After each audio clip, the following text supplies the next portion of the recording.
Hello friends, स्वागत है आपका मेरे यूट्यूब चैनल दीप क्लासेस में, जिसमें हमारा आज का टॉपिक है सेवा सदन उपन्यास की नायिका सुमन का चरित्र चित्रण।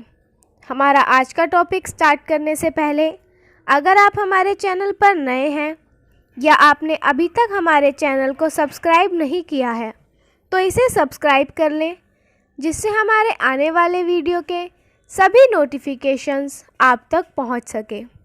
चलिए अब हम अपना टॉपिक स्टार्ट करते हैं। सुमन सेवा सदन उपन्यास की नायिका है। उपन्यास की वह सर्वाधिक शक्तिशाली है। अतुलित सौंदर्य एवं सेवा भाव के समन्वय पात्र के रूप में वह उपन्यास में प्रस्तुत होती है। चंचल होते हुए भी वह चित्त की दुर्बलताओं को दूर करने में सक्षम रखती है। अब हम सुमन के सौंदर्य चित्रण को कुछ पॉइंट्स में जानेंगे। सुमन के चरित्र की पहली विशेषता है अनुपम सौंदर्य की प्रतिमा। सुमन मुग्ध मनोहर कारिणी अनुपम सौंदर्य की प्रतिमा है। उसका सौंदर्य चंचल स्वाभिमान युक्त है। लंबे लंबे केश, कुंदन का दमकता हुआ मुखचंद्र, चंचल सजीव मुस्कुराती हुई आंखें, कोमल चपल गात, इगुर सा भरा हुआ शरीर और अरुण वर्ण कोमल आदि से शोभित अतुलनीय सौंदर्य की राशि के रूप में सुमन प्रस्तुत होती है। सुमन के लावण्यमय सौंदर्य पर भोली भाई भी चकित होकर कहती है, अब तक सेठ बलभद्र दास जी मुझसे कन्नी काटते रहे। इस लावण्यमय सुंदरी पर भ्रमर की भांति मंडराएंगे। सुमन का सौंदर्य सेवा सदन उपन्यास के आकर्षण का एक केंद्र बिंदु है और सारी घटनाएं तथा अन्य पात्र सुमन से प्रभावित है। सुमन के चरित्र की दूसरी विशेषता है विलासिता के प्रति आकर्षित। सुमन में भोग विलास के प्रति अद्भुत ललक दिखाई देती है। भोग विलास को वह सम्मान समझती है। भोलाबाई के ऐश्वर्य से प्रभावित होकर वह पति गजाधर से कहती है, वह चाहे तो हम जैसों को नौकर रख लें। इस संबंध में उपन्यासकार प्रेमचंद स्वयं कहते हैं, उन्होंने गृहिणी बनने की ही नहीं, इंद्रियों के आनंद भोग की भिक्षा पाई थी। सुमन में कुशल गृहिणी के लक्षण नहीं हैं। इसी कारण वह पति गजाधर के अल्प वेतन को वह खोमचे वालों की वस्तुओं को अकेले ही खाकर समय से पहले समाप्त कर देती थी। पति गजाधर सुमन के रूप लावण्य पर मुग्ध हो वह सदा पत्नी को प्रसन्न रखना चाहता था। घर का सारा काम वह स्वयं करता था, लेकिन सुमन ने गृहिणी बनने की नहीं, इंद्रियों के आनंद भोग की शिक्षा पाई थी। सुमन की मोहिनी सूरत ने पति को वशीभूत कर लिया था, किंतु सुमन जीवा रस भोगने के लिए पति से कपट करती रहती है। उसके सौंदर्य की चर्चा मोहल्ले में भी फैल जाती है। पड़ोसियों के बीच सुमन सौंदर्य की रानी मानी जाती है। पति गजाधर द्वारा सुमन घर से निकाल दी जाती है तो विपत्ति के समय उसकी मनोवृत्ति और भी प्रबल हो उठती है। वैश्या बनना वह अपना सौभाग्य समझती है। सुमनबाई बनने पर उसका आत्मकथन है, मेरा तो यह अनुभव है कि जितना आदर मेरा आज हो रहा है उसका शतांत भी नहीं होता था। एक बार मैं सेठ चिम्मन लाल के ठाकुर द्वार पर झूला देखने गई थी। सारी रात बाहर खड़ी भी गति रही, किसी ने भीतर न जाने दिया, लेकिन कल उसी ठाकुर द्वारा में मेरा गाना हुआ, जो ऐसा जान पड़ता था मानो मेरे चरणों से मंदिर पवित्र हो गया। विट्ठल दास के द्वारा दिए गए ज्ञान से प्रभावित हो, वह वैश्या मार्ग को हे समझकर कहती है। आप सोचते होंगे कि भोग विलास की लालसा में कुमार्ग में आई हूँ, पर वास्तव में ऐसा नहीं है। मैं ऐसी अंधी नहीं कि भले बुरे को पहचान ना सकूं।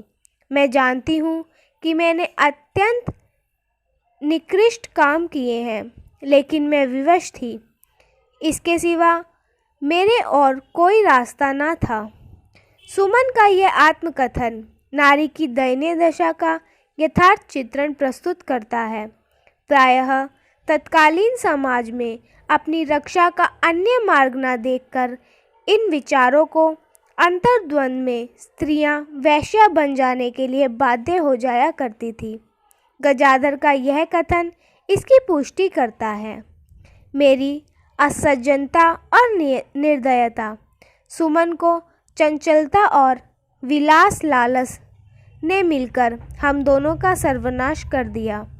कथानक की चरम परिणति में अपनी दुर्दशा का श्रेय विलास प्रवृत्ति को त्याग देते हुए सुमन कहती है, नहीं, मैं किसी दोष को दोष नहीं दे सकती। बुरे कर्म तो मैंने किए, उनका फल कौन भोगेगा।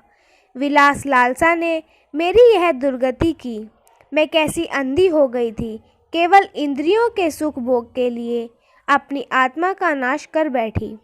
प्रेमचंद लिखते हैं, यह सुमन है या उसका शव अथवा उसकी निर्जीव मूर्ति, उस वर्णहीन मुख पर विरक्ति, संयम तथा आत्मत्याग की निर्मल शांतिदायिनी ज्योति झलक रही थी।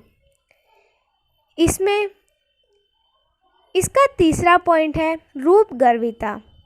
सुमन का चंचल स्वभाव उसे अस्थिर करता है और उसके गृहिणी स्वरूप को भी विकृत कर देता है। वह अपने इसी स्वभाव को समस्त आपत्तियों का कारण मानती है। सुमन अपने अंतस से कहती है, हाँ प्रभु, तुम सुंदरता देकर मन को क्यों चंचल बना देते हो। मैंने सुंदर स्त्रियों को प्रायः चंचल ही पाया है।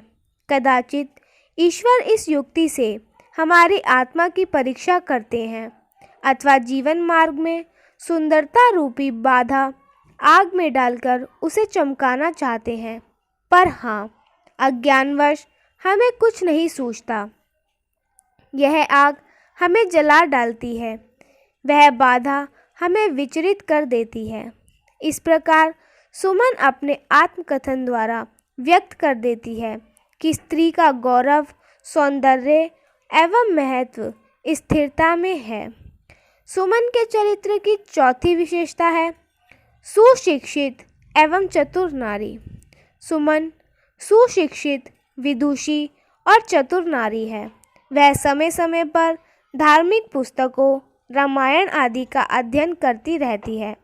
उसमें किसी बात को समझने और अच्छे बुरे का अंतर करने की अद्भुत क्षमता है। वैश्या बन जाने पर रातों में वह सदैव ज्ञान चक्षु खोलकर इस तथ्य पर मनन करती है, जो शांतिमय सुख सुमन को प्राप्त है, क्या वह मुझे मिल सकता है? असंभव। जहाँ तृष्णा सागर है, वहाँ शांति सुख कहाँ है। आदर एवं निर्लज्जता के संबंध में कहे गए कथन भी उसके सांसारिक ज्ञान के परिचायक है। आज चाहे समझते हो कि आदर और सम्मान की भूख बड़े आदियों को ही होती है, किंतु दीन दशा वाले प्राणियों को उसकी भूख और भी अधिक होती है, क्योंकि उनके पास इनको प्राप्त करने का कोई साधन नहीं है। वह इनके लिए चोरी, छल, कपट सब कुछ कर बैठते हैं। आदर में वह संतोष है जो धन और भोग विलास में नहीं।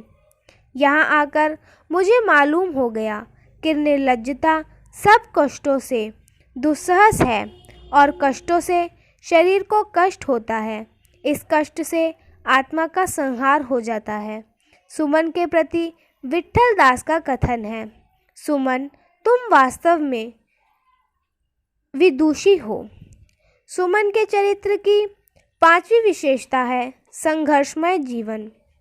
सेवा सदन उपन्यास में सुमन ऐसी नारी का प्रतिनिधित्व करती है जो समस्त आपत्तियों का सामना स्वयं करती है, अपने द्वारा किए गए अच्छे या बुरे कर्मों का फल भोगने के लिए स्वयं तैयार है।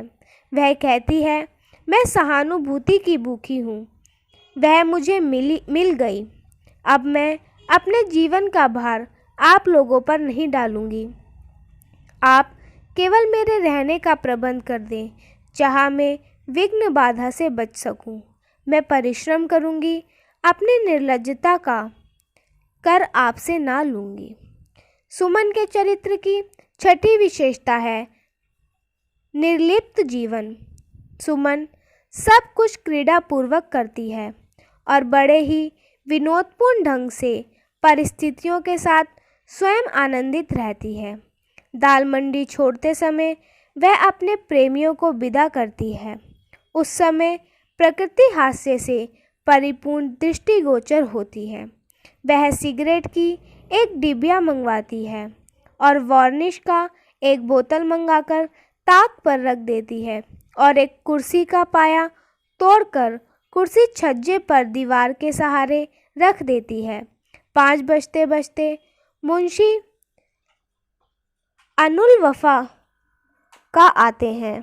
इधर उधर की बातें करने के पश्चात सुमन बोलती है, आइए आज आपको वह सिगरेट पिलाऊं कि आप भी याद करें। सुमन सलाई रगड़कर अबुल्फा की दाढ़ी का सर्वनाश कर देती तो हंसी उसके होठों पर आ जाती है। इस प्रकार विनोद क्रीड़ा में वह सब कुछ भूलकर हास्य का आनंद लेती है। सुमन की चरित्र की 7वीं विशेषता है स्वाभिमान और बुद्धिमत्ता। सुमन बड़ी स्वाभिमानी है। वह किसी के सामने अपने को ही मानकर नहीं आती। पड़ोसियों ने उसके सौंदर्य, रीति, व्यवहार और गुणों पर मुग्ध होकर उसका नेतृत्व स्वीकार कर लिया था। अपने इस गुण के कारण ही वह प्रत्येक क्षेत्र में अपना वर्चस्व रखती है। पड़ोसियों के मध्य वैश्या बन जाने पर दाल मंडी में इसी प्रवृत्ति के कारण आधिपत्य स्थापित कर पाती है। आश्रम में सेवा धर्म का पालन करके पति के घर सारे कष्ट झेलकर भी रानी बनकर सम्मान से रहने वाली महत्वाकांक्षी प्रवृत्ति का प्रदर्शन करती है। वह मानिनी स्वर्गा नारी के रूप में विलसित चरित्र वाली है। सुमन चंचल प्रकृति की नायिका है, जिसके कारण उसकी बुद्धि आच्छन्न हो गई है और वह भोली के आश्रय तक आ पहुंचती है, किंतु उसके बौद्धिक रूप का जागरण भी उपन्यास के घटनाक्रम में बुद्धिमत्ता की ओर इंगित करता है। विट्ठल दास की धार्मिक बातों से उसके उच्छलखंड भौतिक विचारों में परिवर्तन आता है। वह अपने झोपड़ों में संतुष्ट रहती है। अंत में प्रत्युपकार करने की भावना भी उसमें जागृत होती है। सुमन के चरित्र की 8वीं विशेषता है धार्मिक पथ। सुमन वैश्य जीवन के कारण समाज में तिरस्कृत होती है। चंचलता और तृष्णा से विरक्त होकर वह धार्मिक पथ का अनुसरण करती है। धन की अपेक्षा वह सेवानिरत हो जीवन को परिवर्तित कर देती है। उसका त्यागमय जीवन और सेवा भाव उसे अत्यंत ऊंचे स्थान पर बैठा देता है। फ्रेंड्स, आज की वीडियो में हमने जाना सुमन के चरित्र की विशेषताओं के बारे में। अगर हमारा आज का वीडियो आपको पसंद आया हो तो वीडियो को लाइक एंड शेयर करें और हमारे चैनल को सब्सक्राइब करें। Thank you for watching.